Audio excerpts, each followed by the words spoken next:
Our headlines at 6 o'clock. Doubts over the future of the government's grooming gangs inquiry as 2 survivors of abuse resign in protest. As Virginia Giuffre's memoir goes on sale, its co-author urges Prince Andrew to reveal everything he knows about Jeffrey Epstein. He indicated that he was willing to help investigators in the United States as they tried to do their due diligence. But he was never available for some reason to do that. He said he would, but he never did. And that's something he could still do. Amazon says its web services have returned to normal after a 15-hour outage hit many of the world's biggest websites and apps.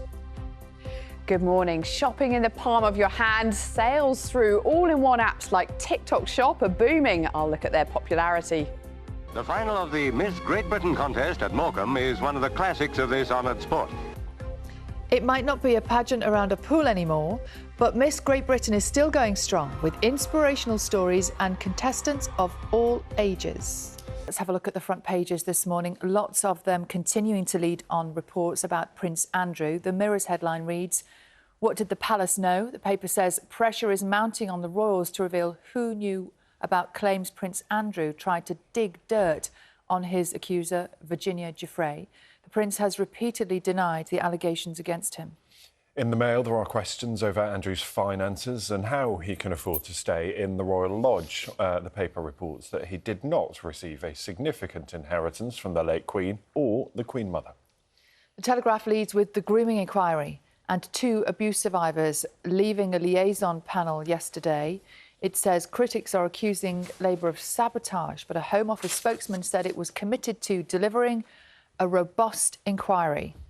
And something went wrong is the headline in the Metro this morning after many of the world's biggest websites and apps were disrupted. It describes online havoc across the globe, including at UK banks and firms. Tonight at 6, pressure intensifies on Prince Andrew amid fresh questions about his living arrangements. Details of the lease on Royal Lodge are published. Politicians call for answers. Also tonight, Donald Trump said he'd be meeting Russia's President Putin in the next fortnight. Tonight, the White House says it's not happening. We'll be asking why. Boris Johnson tells the COVID inquiry that children paid a huge price during the pandemic and says closing schools was a nightmare. Off to jail, former French President Nicolas Sarkozy is starting a 5-year prison sentence tonight after he's waved off by supporters. And the woman with Parkinson's disease who played the clarinet while undergoing brain surgery. A security guard jailed for plotting to kidnap, rape and murder the TV presenter Holly Willoughby has lost an appeal against his sentence. 38-year-old Gavin Plum was jailed for life last year with a minimum term of 16 years. Barristers tried to argue that was excessive, but the Court of Appeal today dismissed the challenge. And 2 more men have been arrested in connection with the death of the former Lost Prophets frontman Ian Watkins.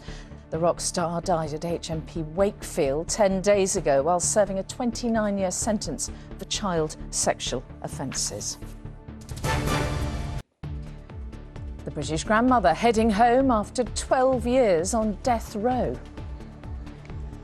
Well, the former French president is behind bars over his campaign finances. An Irish grandmother with no known terminal illness ended her life at an assisted dying clinic in Switzerland. Her daughter now wants the facility closed. She suffered with her mental health and she was having this was one of our dark moments. But it was a bad time, not a bad life. All the details of the setback in the meeting between Trump and Putin. A dog owner calls for ex-West Ham star Saeed Benrahma to apologise over a dog attack caught on CCTV.